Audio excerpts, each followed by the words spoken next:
So today, Module 5, Chapter 6, where we're talking about adding and subtracting mixed numbers. So we've already added and subtracted using just our regular improper fractions or fractions, right? So now we're going to use mixed numbers to do so, okay? So we're going to look and see how I can do this. Okay, so today's mix 1 4/5 ounces of blue paint with 2 1/10 ounces of yellow paint. How many ounces of paint did Denise mix? So first of all, what operation am I going to be using for this problem? Well, we're only working with two things. So what am I using? Add or subtract? What is it? Add, right? Because I'm using blue, I'm using yellow to mix together, right? So in order to find the sum of mixed numbers with unequal denominators, I have to use a what? What do I have to use? What are we talking about? All the past 2 weeks. What is it called? It's listed on my paper. Common denominator. So first of all, my operation is addition. And my fractions, do they have the same denominator? No. Which means I have to find my common denominator. So then I need to estimate my sum real quick.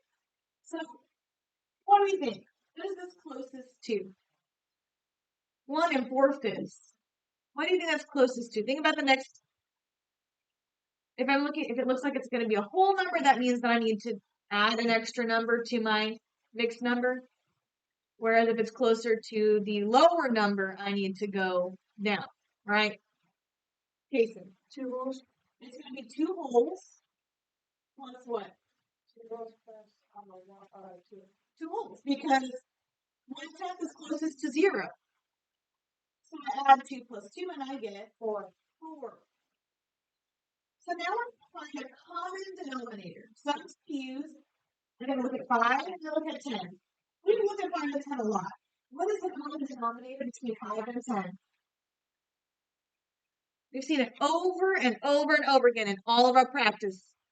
What is the common denominator between 5 and 10? Yeah, least common denominator, or the least common multiple. What was that? 10. So I'm going to write my 10s here because I know that those are going to be my denominators. Right? So remember, this one stays the same. So I'm going to use the exact same thing. 2 and 1/10. Whereas this one I have to change to what? What do I do? I have to do something to this 5. What do I do? Grayson. I need to get to 10, so what do I do? I multiply by 2. Do I just do it to my denominator? I do it to my what else? Numerator. 4 times 2 is 8. So now I have 1 8/10 and 2 1/10. Just like I've done before, right?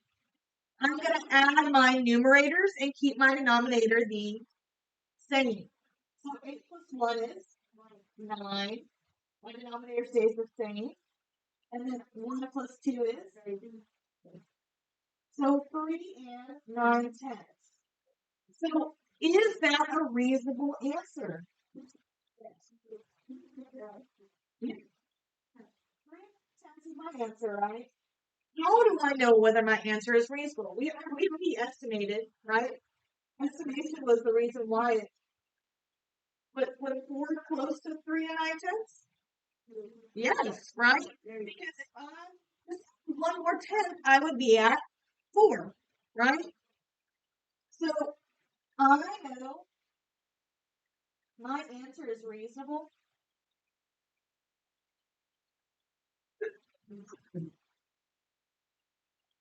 Because 3 9/10 is close to 4.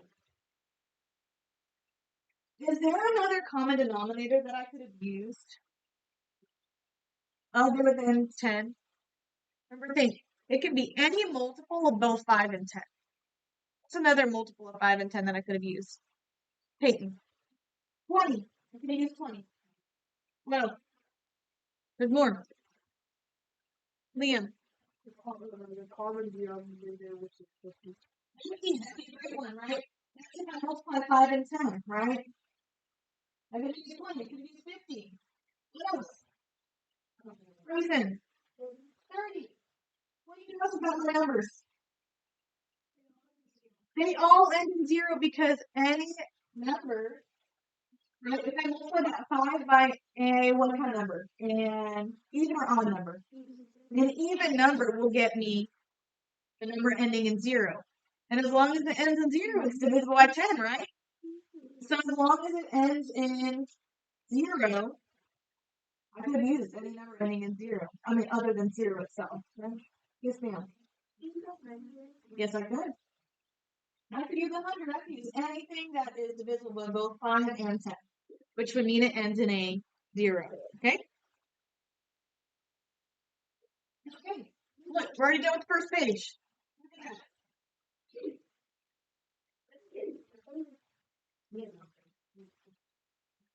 So now I'm going to use subtraction. So just like I did before, I'm going to use a common denominator to find the difference of mixed numbers with unequal denominators. Nothing is changing here. We are just adding on. We're doing it with mixed numbers now. Okay? So first of all, I want to estimate my difference. So first of all, I'm going to estimate 4 and 5 fifths. What do you think that would be estimated? Well, 5 fifths, first of all, is that closest to 0, half, or 1? 0, half, or 1? 5 6.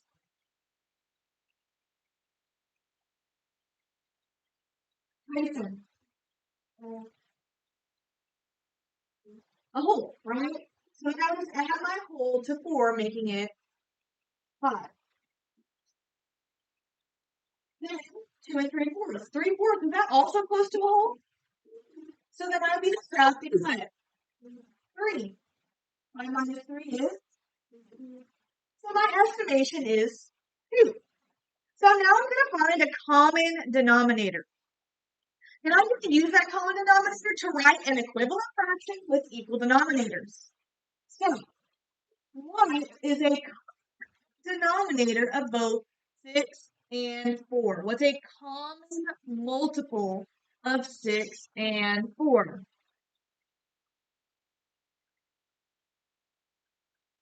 Jason. Not 4. That's too small.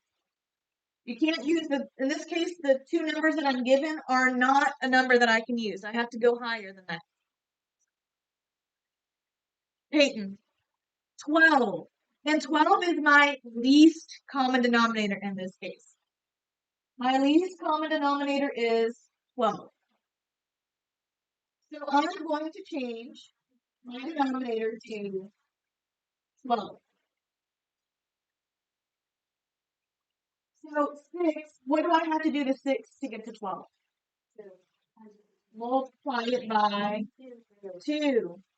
Multiply 6 by 2, and then multiply 5 times 2, which is 10. And my 4 stays the same. I don't change that number on the left. Okay? 4. What do I do to 4 to get to 12? Multiply by what? 3. So do I do that just with my denominator?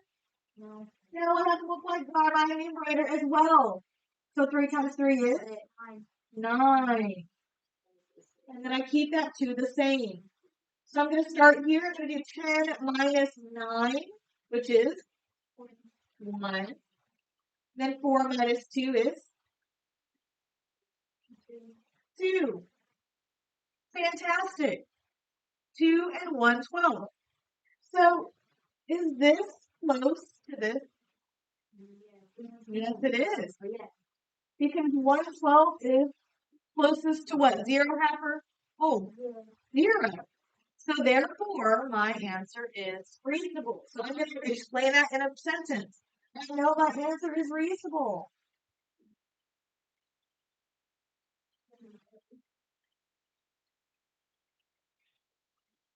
Because my estimate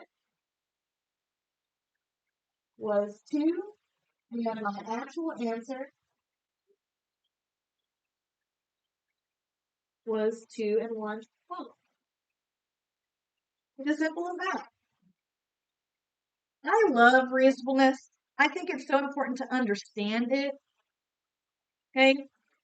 Understanding how your answer makes sense is super important. Mainly because whenever you do a multiple choice test, guess what you can do? You can reason through your answers. Have you seen how whenever I do a multiple choice answer, I can automatically cross off 2, sometimes even 3 of my answer choices before I even solve my problem? Because I know what it's supposed to look like. I know what my answer is supposed to look like. So I can just automatically think in my head, oh, I know that is not possible. It is not reasonable. It's not meant to trip you up. It's meant to help you understand that it's easier than you think. Okay?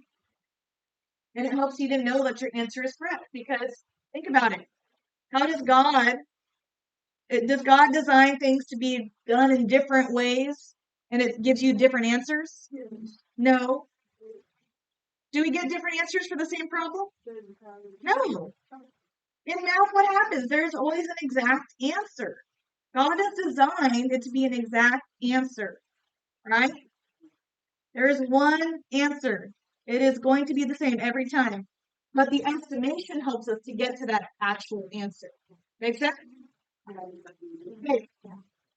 So let's use a common denominator to write equivalent fractions with equal denominators and find the sum.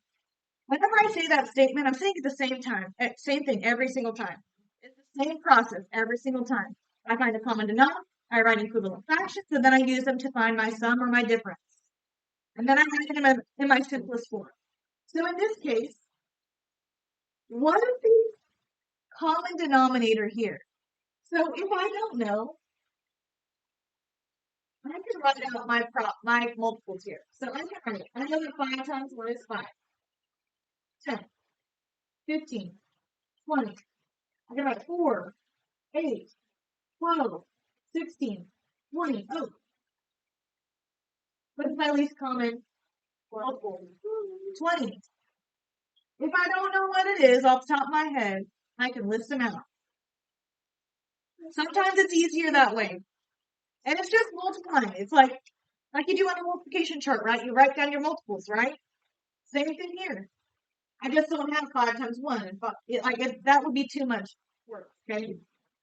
So I'm going to change my denominators to 20. Well, what do I multiply by 5 to get to 20?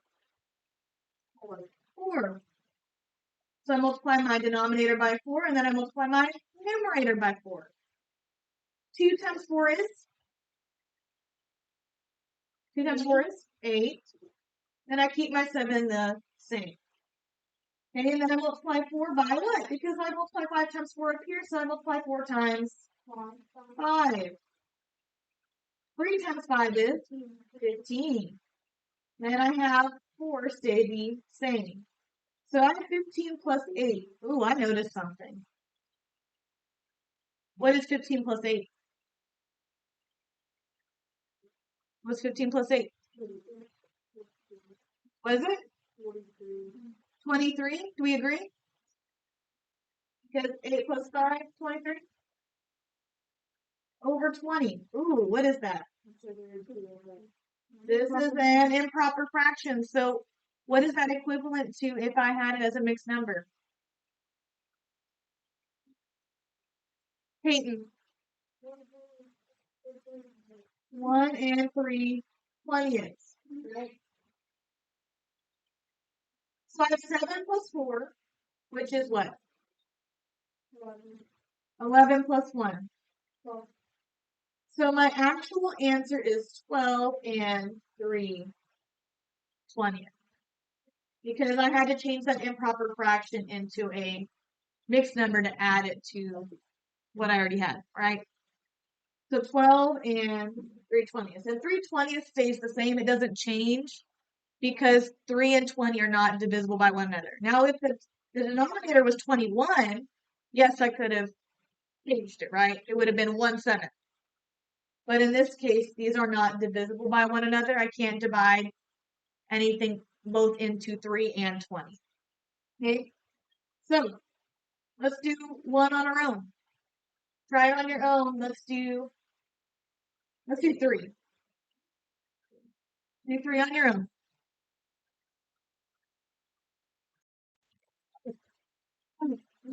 Let's look at 3 together real quick.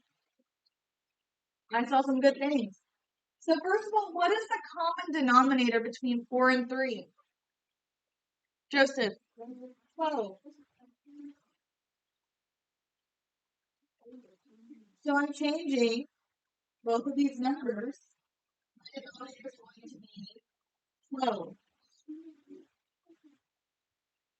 Well, I multiply by 4 to get 12.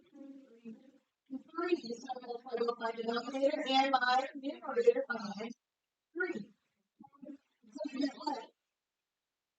Times 3 is?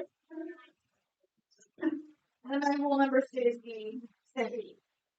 3 times what gives me 12 again? 4. So that means I multiply both my denominator and my numerator by 4. 1 times 4 is? And 1 stays the same. And I am adding here, right? So 9 plus 4 is what? 13. Ooh.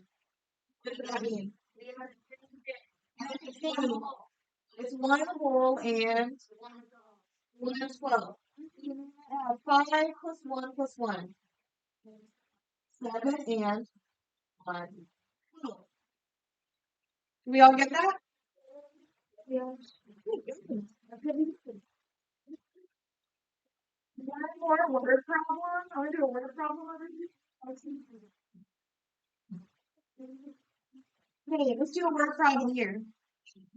Let's do.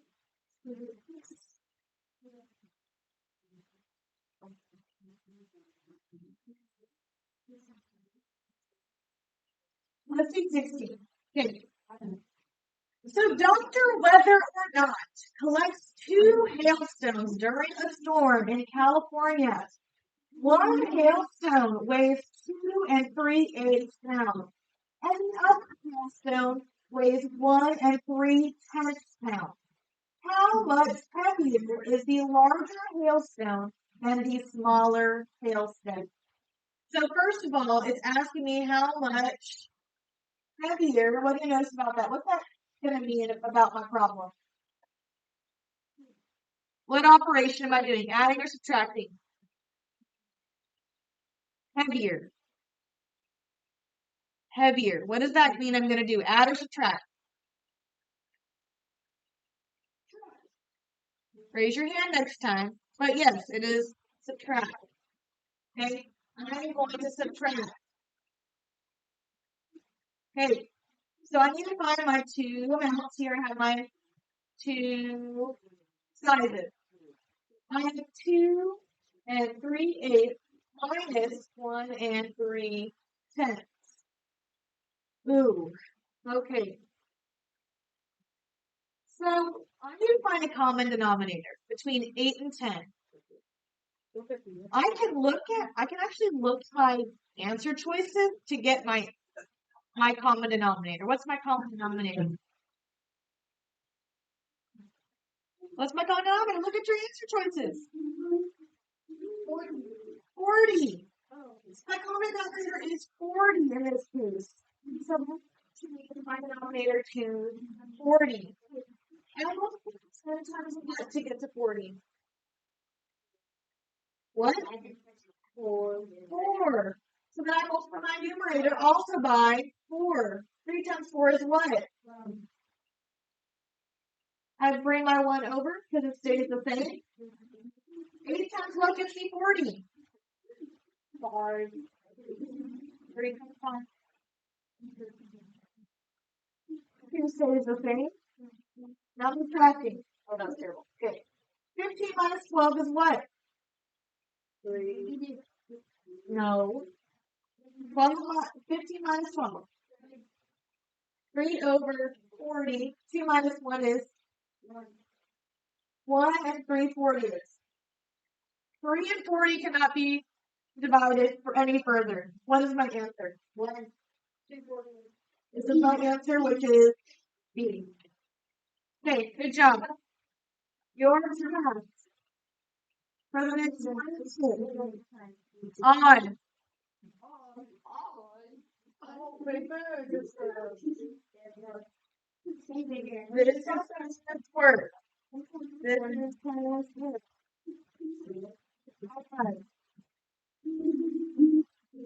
Circle them.